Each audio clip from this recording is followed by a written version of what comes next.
Well, hello and welcome everybody. The US election is not far away and it's time to look at the chart of Donald Trump. Now, if you listen to me regularly, you know I've been saying for about 18 months that he is definitely going to win this election, right? But let's look at the chart for confirmation, and then we're going to look at a few other things like possible outcomes for America in the next years going forward and how this particular election is going to influence world events and what potential things we have to look forward to and other pitfalls that may be waiting. Okay, let's first crack on. Now, what we've got listed in this chart that you can see here are the transits. Now, what's really interesting is Jupiter. Now, Jupiter is up there on 21 degrees of Gemini. Jupiter is not only just transiting through Gemini, it's actually on a station. So that a station means it's about to go retrograde, right? It's progressed from Taurus to 21 degrees of Gemini. It's sitting there turning retrograde, and that means it's been there for an extended amount of time. So a lot of power and energy is building on that 21 degree Gemini point, which you can see is conjunct Sun, the North Node, and not very far from Uranus, and it's also right opposite Moon in Sagittarius, or in the fourth house of home country, patriotism, the political opposition, public opinion, and therefore there's a powerful groundswell, which leads me to believe that this is going to be an enormous turnout, a possibly really significant result. Now, as you can see, Donald Trump is born at the time of the lunar eclipse because Sun opposite Moon on the North Node, and that's a fairly significant event. It's a significant event in nature, and it's rather portentous of destiny, an important purpose. Now, in addition to that, the most lucky and powerful fixed star is Regulus, which is right here at the end of Leo, in which his ascendant and Mars are conjunct. This is particularly lucky. It propels people to power, gives them the ability to succeed, have momentum, and have influence. So I've always had this feeling that he is meant to be president at a specific time. It was always meant to be that he would take this role at a pivotal time in America's history. Now, as you would know, if you've watched me for many years, I'm nowhere near as kind of white-pilled about Donald Trump as I used to be. I've become a lot more skeptical. I no longer think that he is the ultimate force for good. However, when you look at the competition, this is actually a pivotal election. It's potentially the last election. If he doesn't win this and Kamala gets in, the damage that can be done in the next 5 years will ensure that the demographic change, along with the Marxist kind of curriculum, net zero, will mean America is never the same and possibly unsalvageable. That's why it's so important he does win to put a stop to that. You can see in the UK the damage Keir Starmer's done already with Labour, as part of that agenda. So you can do a lot of damage in 5 years. So that's why this is an important election. Even if he does win, we don't know how successful he's going to be at pushing back. So either way, it looks like he could possibly be the last realistic president of America and the last patriotic president of America as we know it. So this is a pivotal time in America's history. As you know, America had its Pluto return last year, with Pluto hitting the 27 degree of Capricorn mark, and that represented a watershed moment in its history, a time of great potential change and danger. But we'll talk more about the American chart just now. Just to mention what else has Donald Trump got going besides the Jupiter station on that vital and pivotal point. We also have Uranus up here, which is very close to his midheaven, and it's actually retrograde, heading back to conjunct his midheaven. It'll be on his midheaven end of January when he gets inaugurated. And Uranus, obviously, it's in his 10th house of public prestige, of leadership, of politics, and triggering being on the MC show in January, end of January, definitely says to me he's going to be inaugurated. Now, the solar arc Saturn, which I could show you, but I'm not going to change screens because it's a bit annoying, will be exactly squaring Mercury. At that point, it'll be over here. Saturn has solar arc down to here, so it'll be, it's actually in Libra, 8 degrees of Libra, so it'll be squaring Mercury, which of course rules these planets up here and is connected to the house of politics, very important. Neptune, which is over here, will have solar arc progressed to be conjunct his IC, which is important because when I've done this political charts, for political success you always need a little bit of Neptune, because you need that kind of X factor, the magic. You need to capture the imagination of the public. And it's also about a show. I mean, politics is show business. It's also entertainment, right? So that's also vital. Now, so those are some of the reasons why I think it's absolutely inevitable that he is going to be president. I don't think there were any other important solar arcs that I particularly wanted to mention, but let's go back to his chart in general now. Okay. Yes, I think I've mentioned all those things. Fantastic. Now, why is he so essential? Well, one of the things why I'm glad he's going to be winning this election is he just annoys all the right people. And there's certain outrageous things that he will say. Not even outrageous, sensible things he'll say. Like you guys would have seen on Twitter that ridiculous tweet by, was it Rosie Patel? Anyway, some woman from the Labour Party who was taking a contingent of 100 Labour activists, past and present, out to battleground states to campaign for Kamala. And Elon Musk made this go viral, and now Donald Trump is saying he's going to sue. Well, I don't suppose he can technically sue, but still, he is making a song and dance about it. You can't imagine any other politician. They just, oh, we've got to be diplomatic. Oh, we can't say anything. He just wades in and says stuff, and that's one of the things I really like about him. I noticed someone was saying that Labour were going to use the information they got from their successful campaign in July to give advice to Kamala on how to campaign.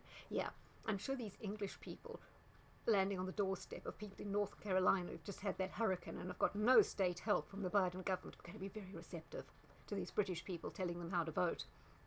But seriously, what advice have they got to offer? The only reason Labour won this election was because the Tories were so dismal and people were sick of the Tories and Sunak wasn't popular. Labour dropped 3 million votes, so they didn't even do as well as last time. They won basically by default, so they've got no advice worth giving. The other thing I like about Donald Trump is he's totally shifted the Overton window. Years ago, it was very difficult to talk about these certain things without being called far-right, a conspiracy theorist. He will wade in and go against net zero. He will talk about the importance of manufacturing returning. He will talk about mass immigration, illegal immigration, those sort of importance of borders, when no other politician has ever had the guts to do it. One of the most positive things about him is he inspires other parties around other nationalist parties around the world, be it in Germany, like AfD, Federacja in Poland, Giorgia Meloni, not that I like her anymore, but still, I mean, part of her success is down to the fact that Trump broke ground, that he is unafraid to push back those barriers, and he does bombastically talk on Twitter, on whatever platform about these things. So he's helped popularize and motivate and give confidence to a lot of people who were so beaten down by cultural Marxism and political correctness for so many years that they were scared to speak. Now, you'll always hear this argument, is Donald Trump and Hillary Clinton, or is Donald Trump and Joe Biden or Kamala Harris the best a country like America can come up with? And in the case of Biden and Kamala, it's obviously the worst they could come up with. But when they said about Trump, like, he literally is the best. Have you ever seen a politician like him? I mean, there were days of Maggie Thatcher, possibly Reagan. There were some better politicians. Definitely, he's not possibly the most,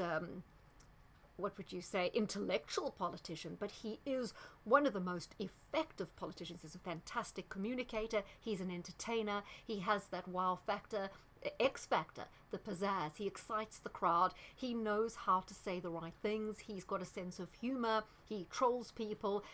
He's witty. There are so many things he does have going for him. Is there a politician across the world that can clean his shoes? Now, you don't have to like him. I mean, I don't have to like Tony Blair. I hate him, but I can recognize that he and Bill Clinton, who I didn't particularly like either, were, good politicians, were good speakers, and did have some wherewithal politically. And I'm sure a lot of people can recognize Donald Trump has the ability to inspire an audience. No one else is going to draw those crowds, get people excited, coming out rally after rally after rally, and to maintain it over so many years, 8 years, since 2016. So I think that's really something. That's a testament to him.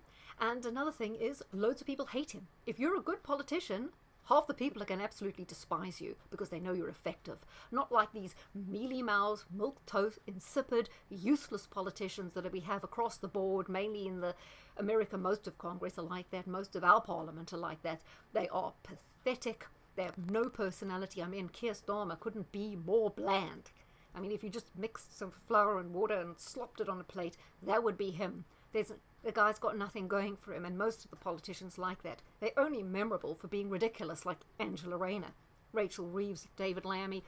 You only remember them because they're of the buffoonery and because of the sheer incompetence, but you don't remember them for any other reason. So yes, I think he is one of the greatest politicians.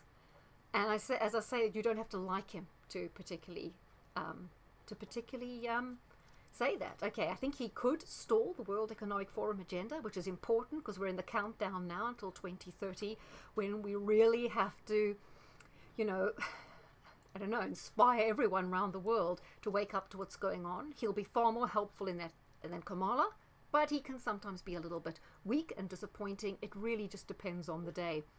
Elon Musk, quite exciting, the way he's changed Twitter, the way he's jumping on board with us. I mean, can't help but get excited when he's on the stage and he's promoting it, even though I remain very, very skeptical about the guy. And as I say, I'm a little bit blackpilled.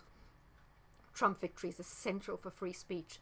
Hillary Clinton and the Democrats can't wait to shut down social media. They know it's effective, and they really do want that shut down. So it's another very important reason he should win. We've seen what's happened with free speech since Keir Starmer got in the UK, and the America will go the same way very, very quickly. Now, let's talk about some negatives. Now, one of the things with Donald Trump is he says a lot of things, but you never know when he means them. He can be very sycophantic. He can meet with world leaders like Keir Starmer and say, oh, we have a wonderful relationship. You did really well in the election. And he's very diplomatic. So you're never quite sure. And as you know, on his rallies, he says a lot of things that resonate with people. But does he follow through? Because one of the big problems is his cabinet picks. Because last time he was surrounded by the worst people like Mnuchin and Pompeo and Henry Bolton. These people were either neocons, globalists, World Economic Forum types, and they scuppered a lot of his plans. And one of my big worries this time is Jared Kushner, his troublesome son-in-law, who was always a Democrat, as were his parents. His parents were huge donators to Democrat. In fact, that was why his father went to prison, one of the reasons, witness tampering and illegal campaign contributions to Democrats. Of course, Trump pardoned him instead of the January 6 people, which we also come to. He wasn't very nice about them, was he? He was quite okay to forget all about them while they languished in prison. One does wonder if he'll rectify that when he becomes president, which would be very important to me to understand the character of the man. We'll see.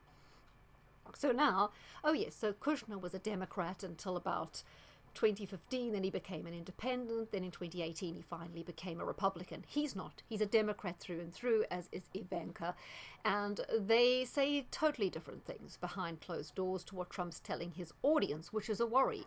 Now, Kushner and a guy called Lutnick, he was the head of Cantor Fitzgerald on 9/11, and you know what?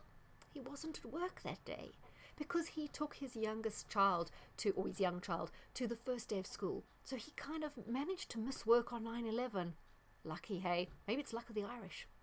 But anyway, there you go. I mean, and that's the two people, old Kushner and Lutnick, who are going to be choosing the cabinet. That is not promising. This is problematic, particularly because Kushner is extremely close to Netanyahu, and we know Netanyahu is extremely hawkish and looking perhaps to provoke a confrontation with Iran. He's already got a massive confrontation going on with Gaza, with Lebanon, and therefore this brings into question whether Trump, despite recently saying that he doesn't want regime change in Iran, could be strong-armed into it with pressure via Netanyahu and Kushner. That's a big worry, because what we don't want is more war.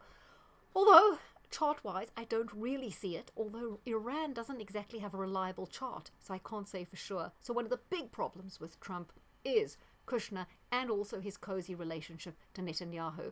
Now, they say behind closed doors he felt Netanyahu stabbed him in the back, so maybe again it's this cordial, two-faced side of the Gemini Trump But we don't know. He's two-faced. It would be good if he was being two-faced to Netanyahu, but we don't really know who he's being two-faced to, and when the chips are down, whose side he's going to go on. Yeah, so anyway, it's just...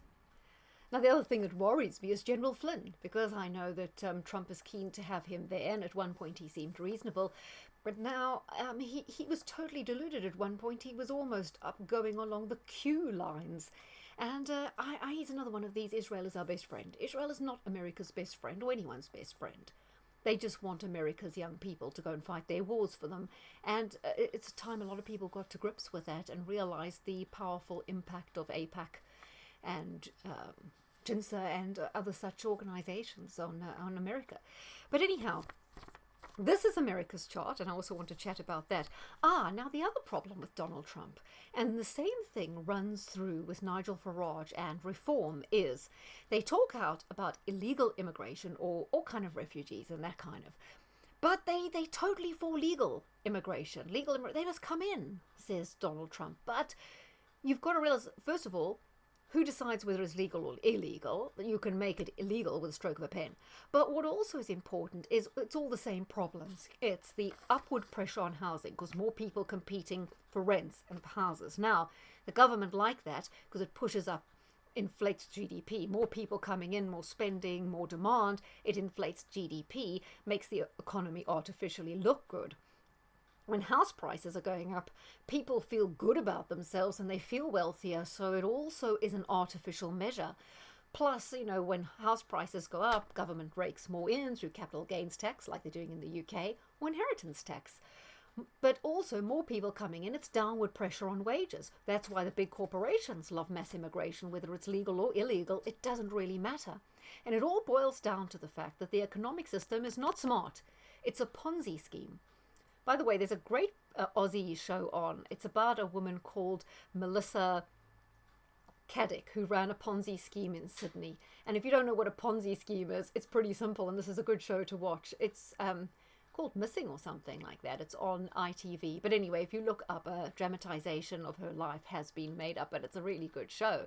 But this is a Ponzi scheme. That's why you have to have more and more people joining it, more and more people coming in, and that's why neither Donald Trump or Nigel Farage are going to do anything about immigration as a whole, and this still has very important consequences for the existing citizens of the country, because it is in fact a redistribution of wealth.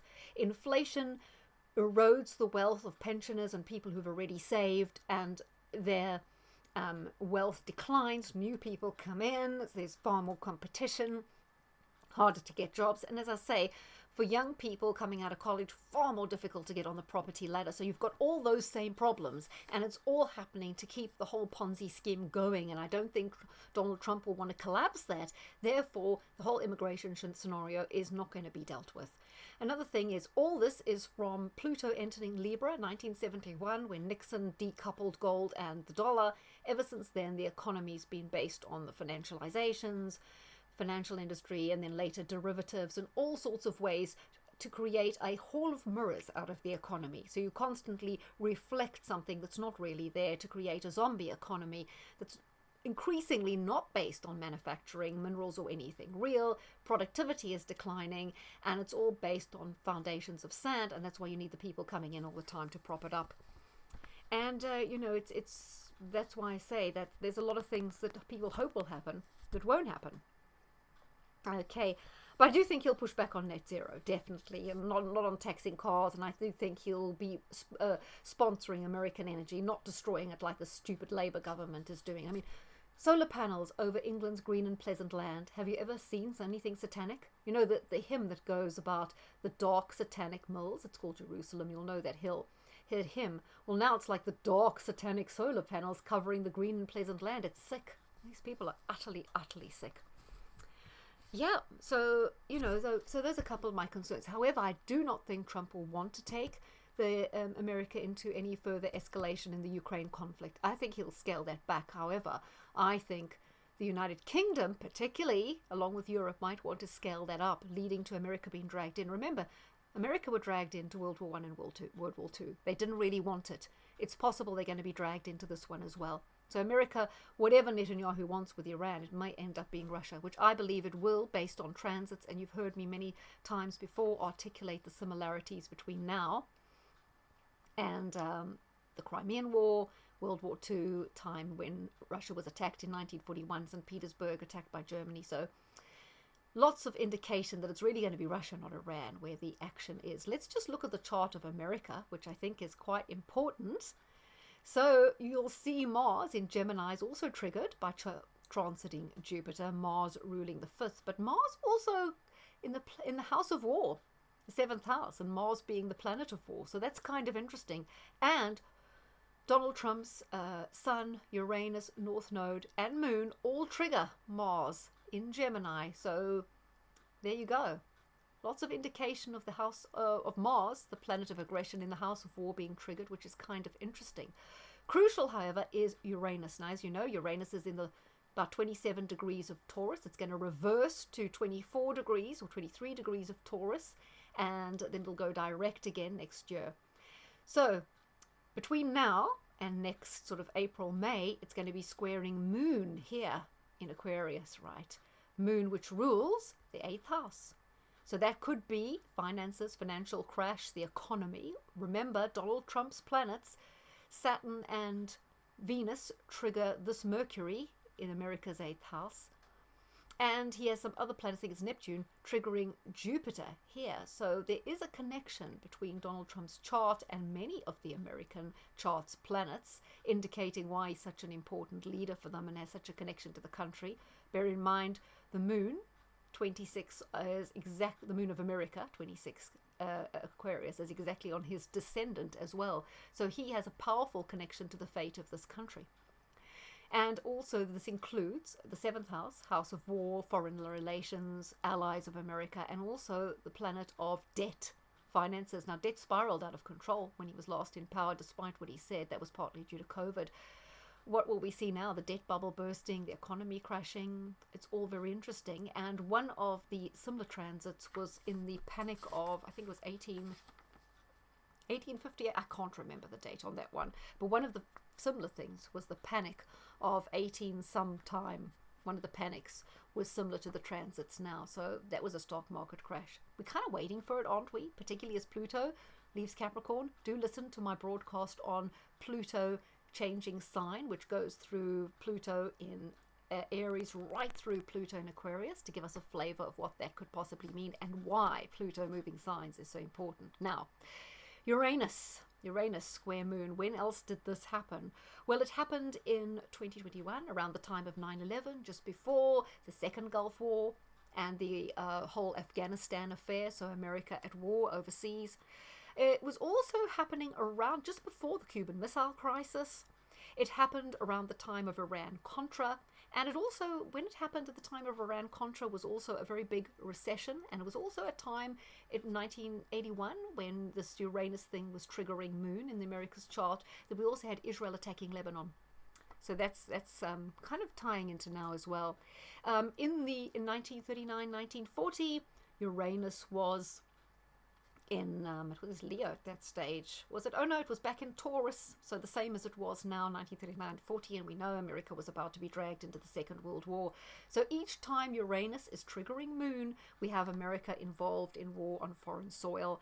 And also it was happening in 1917-18, and as you'll know if you watch my broadcast called Why Capitalists Love Communism, you will see that America instigated the Russian Revolution, along with Britain. A lot of Britain too, but huge financiers in America financed that. So America was heavily involved in the Russian Revolution. That's why Uranus in Aquarius was triggering Moon back then as well. So Uranus's activity indicates something is happening. Also important is Neptune, which is now at about 29 degrees of Pisces. It's going retrograde, and it will be triggering the IC of America and then moving back into Aries. This is important. First time Neptune moved into Aries, American Civil War. Second time first was American War of Independence, sorry. Second time American Civil War. Third time World War II. This is the fourth time. So all those give us plenty of indication that one of the possible outcomes right now is war. Okay, just to end off, by the way, I know some of you complain because you don't like podcasts. You prefer to see me. I don't know why. Oh, look at that. I don't know if you were supposed to see the American chart on there. I don't know why you weren't. But anyhow, I hope you... Sorry, I was chatting about the American chart. I don't know if you could actually see it. Ah, there you go. Yeah, so anyway, I don't know why you want to see me, actually, given the terrible lighting. Now, must-win states for Donald Trump are obviously Ohio, Florida, North Carolina, South Carolina. Those are pretty dead certs, right? He should win. Michigan, Arizona, Pennsylvania, absolutely vital. Also Georgia. These were all the states that they managed to steal by using certain counties, like Fulton County in Georgia, Maricopa in Arizona, Michigan, I think it was Wayne County, Detroit. They use certain counties with their mass populations to crook the vote. So those states are absolutely crucial to win this time, but also very, very key areas where there could be a steal. I'll also put Nevada in with that category because he nearly probably took Nevada last time, but there was also a kind of, little manipulation going on. Possibles are New Hampshire. Wisconsin, I'd say that's high up the list of possibles. People are saying he's confident about New York because he's going to have a big rally in Madison Square Garden. People are also talking about California. People mentioned those states. Those are impossible to flip. You nowhere where a huge metropolis like LA, San Francisco, Chicago, it's very, very difficult to flip those. Yeah, so if you want to put a bet on New Hampshire, Wisconsin, Nevada, I'd say those you'll get good odds and good possibilities for a win. Okay, I hope I'll do one before the election. Otherwise, let's see what's happening. Nice to see you all, and hope you can see the American chart there so you'll know what I was talking about.